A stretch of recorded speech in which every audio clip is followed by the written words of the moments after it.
eu quero tentar introduzir aqui nesse nosso debate alguns conceitos um pouco mais fortes, mais definidores.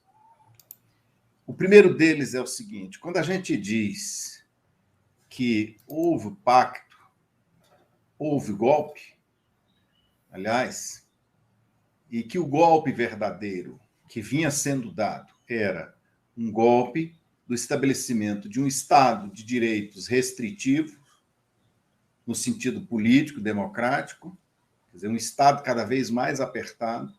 Restrição da democracia. Isso, uma restrição democrática e um Estado com um nível de restrição de direitos econômicos acelerado. Aplicação do programa neoliberal clássico, né? Esse era. Porque o que isso tem de golpe nisso? Tem de golpe porque o pacto existente no Brasil era o pacto da Constituição de 88. Exatamente. Na verdade, vamos voltar um pouquinho ficou mais aqui. No papel, né, do que foi. Não ficou não. A Nova República não até ficou agora. Não. Deixa o Martiniano desenvolver esse raciocínio. Porque, aí. Veja, eu vou dizer a vocês onde ficou esse pacto. Quer dizer, veja, a Constituição de 88, nós saímos da ditadura, esse período de transição, que foi o início da minha vida política, um pouco depois me encontrei com o Jefferson, um pouco mais com o Constantino, e assim, um pouco mais o Vitor, mas isso vem do final, da metade dos anos 70 para cá. A transição vai até 88. Daqui a pouco vamos colocar aquele vídeo. Desculpa, Martiniano.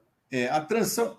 O Vitor, inclusive, separou uma foto aí, me mostrou essa foto, que é uma foto do maio de 79, se não me engano, que se mostra a força real do povo. Há uma erupção com um vulcão. São Bernardo, né?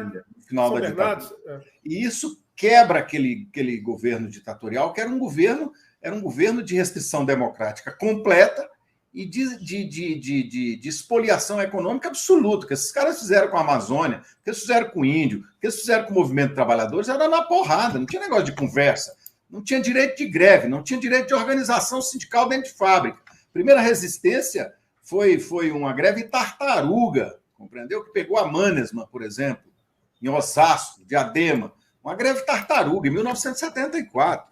Era reduzir o nível de produção, o nível de clandestinidade absoluto. E o sujeito que contrariava isso morria. Então, vamos lá. A transição sai para um Estado onde a Constituição, no terreno político, desenha um Estado de bem-estar social. Por isso aqui a ditadura acabou. Cadê o cartaz aí? Não tinha espaço para fazer cartaz, minha gente. A organização distribuía panfleto aqui clandestinamente. Agora, no 1º de maio, onde o 2º Exército de São Paulo disse não vai ter manifestação no 1º de maio, foram 100 mil peões, operários, gente pobre, que não está na Avenida Paulista, não esteve aqui em Goiânia hoje, não esteve na Cinelândia.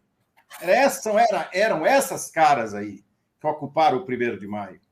Então, o que ocorre? A Constituição de 88, ela projeta um estado de bem-estar social na ordem política, e preserva a lógica econômica, a estrutura econômica da ditadura. Por exemplo, a regulamentação do imposto sobre grandes fortunas está na Constituição, mas não foi regulamentado. A regulamentação da mídia está na Constituição de 88, mas não foi regulamentado.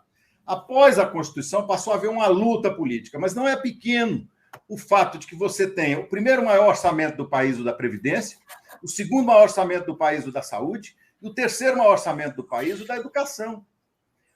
O sistema da Seguridade Social no Brasil foi uma imensa conquista, não só do ponto de vista social, mas foi uma conquista civilizatória e de grande porte econômico.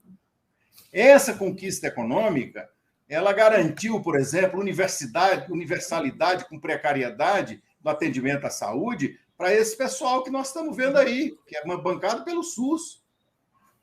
E é esse o dinheiro que interessa diretamente a um nível de acumulação novo e mais veloz do capitalismo.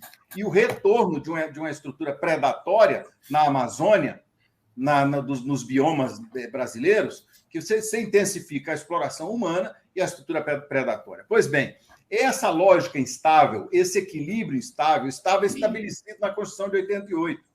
E havia um processo político em busca de avanços, que ele teve avanços e retrocessos, em busca de avanços sociais e de direitos políticos. No terreno dos direitos políticos, houve muito avanço no Brasil, muito.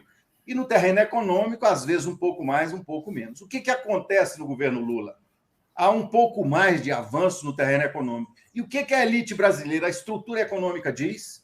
Isso nós não aceitamos. Então, já está demais o problema da Constituição. Uma previdência que leva R$1 trilhão, está demais. Não dá. Não dá um sistema de seguridade de recursos para a saúde e seguridade que leva 160 bilhões. Não dá. A lógica é enxugar isso, né? Reter isso e levar para a especulação. Nós já estávamos querendo voltar a isso, exatamente. E o que acontece? O Lula, que você vem cá com o negócio de aumento do salário mínimo, o aumento do salário mínimo no governo Lula dobrou. Então, essas pequenas concessões colocaram a seguinte questão na bola, no centro do campo do Brasil. A elite brasileira não aceita o estabelecimento do pacto que está na Constituição. O pacto da Constituição de 88, a elite brasileira não aceita. Aceitou com o Collor, depois aceitou com o Fernando Henrique, que teve a privataria, uma série de elementos que garantiram compensações econômicas a eles. Quando ocorre um governo que tenta colocar o mínimo daquilo, o mínimo, Bolsa Família, mais recursos para a educação, o mínimo, a burguesia brasileira, o capital financeiro, o agronegócio vem e diz o seguinte, aqui não vai. Então estabeleceu-se o seguinte, rompeu o pacto lá e o golpe foi dado. O golpe, quando a gente diz o golpe em 2016 aconteceu, não é porque depuseram a Dilma apenas. É essa a questão. Essa é uma questão importante, mas não é a mais importante.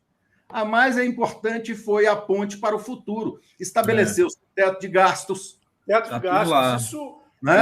Isso impede qualquer política de desenvolvimento no país, né?